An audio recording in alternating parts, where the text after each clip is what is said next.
Does my engine need to be hot? I get that call all the time. Do I need to have my engine warmed up to check the valves? My answer to you is no, you do not. It does say that on the valve cover. I admit that.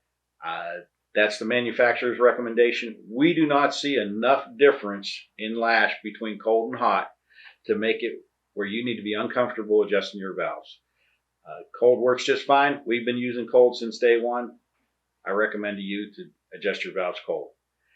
Another thing that we get quite a bit is the frequency of valves. I hear guys telling me, oh, I'm going to go home tonight and adjust my valves. You do not need to adjust your valves constantly. Adjust your valves when you change your valve springs. I'm not trying to deter you from valve train maintenance. At the end of this video, once all of our valves are adjusted, I'm going to show you our little trick for keeping track of whether or not the valves have any kind of issue and need adjustment. We're going to show you ours. The reason that we have our method is it gives you the broadest window to not make a mistake during your adjustment. I'm not saying the other ones are wrong. If your engine builder wants you to do it his way, just make sure you follow his instructions carefully. But we're going to show you our way today. So let's get started here. All right, first thing we're going to do obviously is take the valve cover off. You'll see here we do not have any of the nuts on. This is the way I recommend doing your valve adjustment, one at a time. The most important thing is the positioning of the valve. What we're going to do here, we're going to adjust all of our exhaust valves before we adjust any of the intake valves. And we're going to follow the firing order. Firing order on a crate engine is normal small block Chevrolet for the last 60 years, 18436 We're going to start with number 1 exhaust.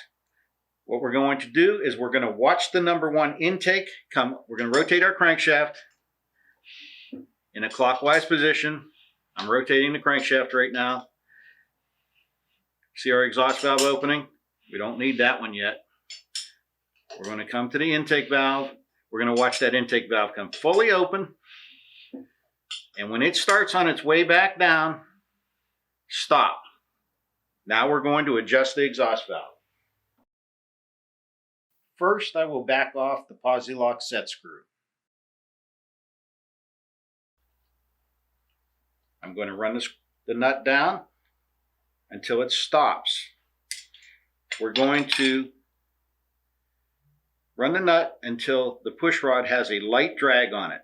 This is the area where you have to trust your zero. As soon as you feel that drag on the push rod, that is zero lash.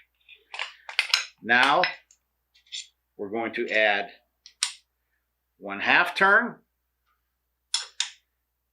1/8 turn, and now we're going to lock up our set screw. We're not done. This is where a lot of people end, and this is where a lot of mistakes are made. That will back off right now. We're going to take both tools and we're going to turn them another 1/16 to 1/8 of a turn. That is now locked and it is adjusted.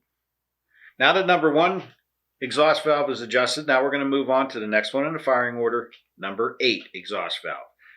Now remember, we're watching the number 8 intake valve. To get it to open all the way, see it just finished opening, and now it's on its way down. That was actually a 1/4 turn on the crankshaft. Now we're going to take our nut the same way. We're going to run it down.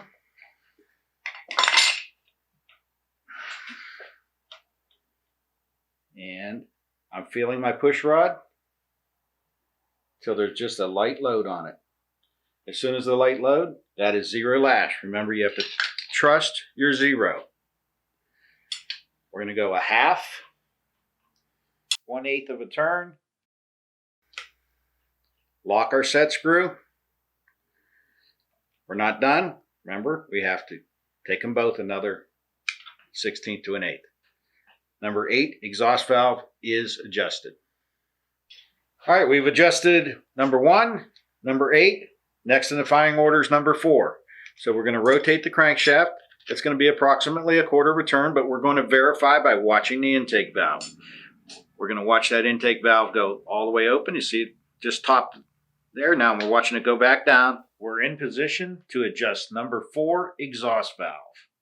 This might be a good time to point out that your exhaust valves are always aligned with your header tube.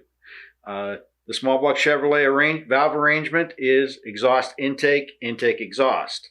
So just look for your header tube. If you're not sure of which is which, your header tube's lined up with your exhaust. Once again, put our nut on. We're in position. We're going to trust our 0. Rolling the push rod between my finger, kind of like it's a cigar.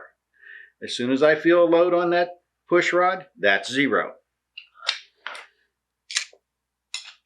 Half a turn.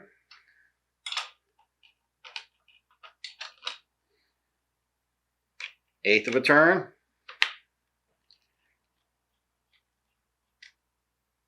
Lock my nut. Both wrenches at the same time, another 16th, and we are locked up. We've now adjusted the first 3 exhaust valves in the firing order. All right, we are done with the exhaust valves. I adjusted the entire engine. All the exhausts are done. Now we're going to move on to the intakes. We're going to rotate the crankshaft until, first of all, we ended up on the same side of the engine, so that intake valve's going down. Now we're going to continue to rotate the crankshaft until this exhaust valve just begins to open. As soon as it starts to open, we're going to stop.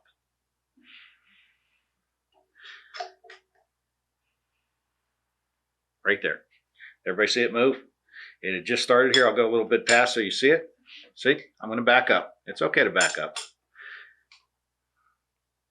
Now I'm going to come back to it. Right there. Just started to open. We're going to stop. We're going to put our nut. Now our intake valve is ready for adjustment. Start our nut. Same as the exhaust. We're going to roll the push rod until we feel a light load on it. Half a turn. Eighth of a turn.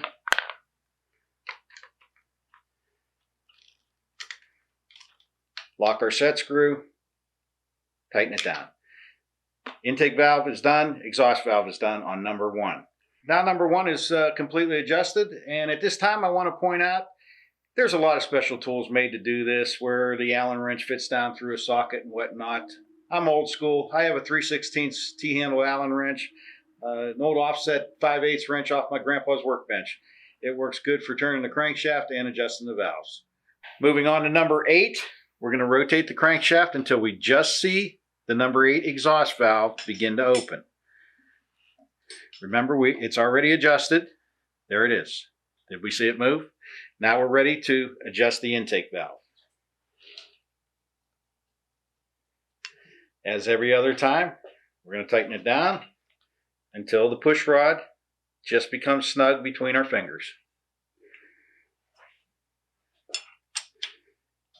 Half a turn, eighth of a turn. Tighten down our set screw. Tighten both 16th to an eighth. Now we have number 1 completely adjusted, number 8 completely adjusted. Okay, we're just about done here. We're down to the last intake valve. We have followed the firing order the entire time of this adjustment procedure. We're just going to rotate the crankshaft until this number 2 exhaust valve just begins to open.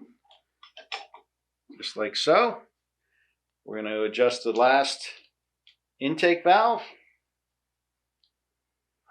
As always, as soon as we feel a load on that push rod, that is 0.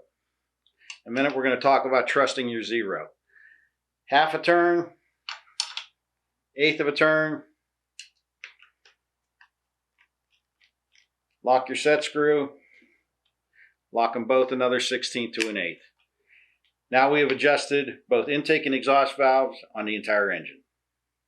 Okay, now that we've adjusted all the valves, both intake and exhaust, one thing that we do here in our shop to check ourselves is we'll just rotate the engine a few times and feel the valves. We want to make sure that nothing is loose or flopping around. Everything has preload on it. We'll obviously do this on both sides. This is also your weekly maintenance. Pull the valve covers off. Take a look around. Shake the rockers. Nothing should be loose and floppy. at any point. One other thing you can do is take your wrench and just put it on your nut. Just tug on them a little bit. You don't need to crank on them. You don't need to break the top of the stud off. Just put your wrench on there and touch them a little bit. That's your weekly maintenance. We've talked about trusting your zero. Zero can have a slightly different feel depending on whether the lifter is pumped up or bled off. But trust it, as soon as you feel that load on the push rod, that is zero. Now when you go to put the preload, you can have a huge difference in the way the wrench feels. That is because some lifters are bled off. What we have here are two lifters out of a 604 engine. There is nothing wrong with either one of them. One of them is bled off, the other one is pumped up. You can see this one here is bled off. I can easily compress the plunger. This one here is pumped up. I'm pushing on this as hard as I can. I can't move the plunger. Once the engine gets oil pressure, this lifter will act exactly like this lifter does here. If we were to adjust this valve right here, right now, it would have no load on the wrench when we went to do preload because it's bled off.